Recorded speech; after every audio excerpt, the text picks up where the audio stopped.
എന്തൊക്കെയോ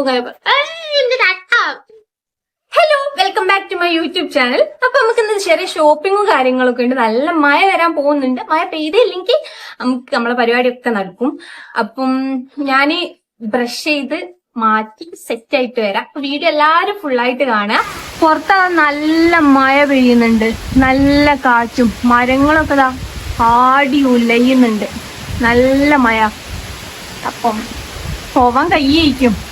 ഒരു മഴച്ചോർച്ചയ്ക്ക് ഞങ്ങൾക്ക് പോവണം. അന്നപ്പോ ഞാൻ റെഡി ആയപ്പോഴേക്കും തേങ്ങ വിളിക്കാനുള്ള ആള് വന്നു. അന്നപ്പോ ഓല് പറഞ്ഞ പോയിന്റ് ആണ്, ഞാൻ അതാ നേരത്തെ മോളോട് പറഞ്ഞത്. ആരെയും ആശ്രയിക്കാതെ ജീവിക്കാൻ, സ്വന്തം കാലിൽ നിൽക്കാൻ വേണ്ടി എന്തെങ്കിലും ഒരു പിടിവള്ളി ഉണ്ടാക്കി എടുക്കണം മോളെന്നൊക്കെ ഞാൻ പറഞ്ഞിരുന്നല്ലോ. കറക്റ്റ് അല്ലേ? അന്നപ്പോ ഞാൻ മാറ്റിയിട്ടുണ്ട്. അപ്പൊ നീ അരി പൊടിപ്പിക്കാൻ പോവാണ്ട്. അരി പൊടിപ്പിക്കാൻ ഒറ്റക്കാണ് പോണേ. അപ്പം അരി പൊടിപ്പിച്ച് വരുമ്പോഴേക്കും മേമ മാറ്റി നിൽക്കും. അപ്പം നമ്മൾ എന്നിട്ട് നേരെ കുന്നാലത്ത്. അപ്പൊ ആദ്യം അരി പൊടിപ്പിച്ചു തരാം. അന്നപ്പോ നമ്മൾ അരി പൊടിപ്പിക്കുന്ന തെറ്റി അപ്പോഴേക്കും പേജിലും മഴ പെയ്ത് അങ്ങനെ അവിടെ തിരിഞ്ഞു നിൽക്കാം. മേമാണെങ്കിൽ അവിടെ താഴ്ത്തി കാഷ്ടിച്ചു മഴ തോരയിക്കും. നല്ല അന്നപ്പോ മഴ കുറച്ചൊന്ന് തോർന്നപ്പോ ഞാന് മേമന്റെ അടുത്തേക്ക് ഇങ്ങോട്ട് വന്ന് മേമ അടിക്കാൻ കൊടുക്കാൻ വന്നതാ. അപ്പം ഇവിടെ വന്ന് ഇങ്ങനെ നിക്ക.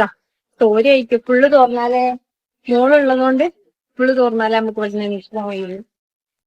കൊറേ നേരം വന്നിട്ട് ഇവിടെ മഴ തോരുന്നില്ല. അപ്പൊ നമ്മള് മോളെ തറവാട്ടിലാക്കി ചെറിയ ആന്റിന്റെ അടുത്താക്കി പോവാൻ വിചാരിച്ചു. നമ്മള് എന്നെ പോയി വരാം.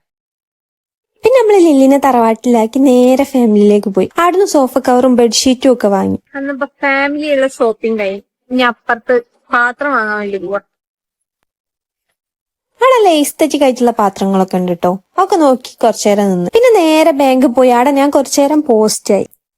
അന്നപ്പോ ബാങ്കത്തെ കാര്യമൊക്കെ കഴിഞ്ഞ് തിരിച്ച് വീട്ടിലേക്ക് പോവാം. ഇനിയിപ്പോ പ്രത്യേകിച്ച് പരിപാടിയൊന്നുമില്ല. മേമ ഒരു മരുന്ന് വാങ്ങാൻ പോയിരിക്കുന്നു, അതുകൂടെ ഉള്ളു. അത് കഴിഞ്ഞ് നേരെ പുഴയിലേക്ക്. അങ്ങനെ എല്ലാ പരിപാടിയും കഴിഞ്ഞ് നമ്മള് വീട്ടില് തിരിച്ചെത്തി. ഇനി എനിക്കിന്റെ വീട്ടിൽ പോകണം. പ്രത്യേകിച്ച് പരിപാടിയൊന്നും ഇല്ല ഇനി. അപ്പൊ വന്നപ്പോഴേക്കും നല്ലോണം ക്ഷീണിച്ചു. പിന്നെ നമ്മള് വൈകുന്ന ഒരു എഴുന്നിവെള്ളമൊക്കെ കുടിച്ചു. അപ്പം കുറച്ചൊരു ഉഷാറായി. ഇനിയിപ്പം ഫുഡ് കഴിക്കാൻ വേറെ അങ്ങനെ പ്രത്യേകിച്ച് പരിപാടിയൊന്നുമില്ല. അപ്പൊ അത്രയൊക്കെ ഉള്ളൂ. വീഡിയോ എല്ലാവർക്കും ഇഷ്ടപ്പെട്ടിട്ടുണ്ടെങ്കിൽ സബ്സ്ക്രൈബ് ചെയ്യുക, സപ്പോർട്ട് ചെയ്യുക.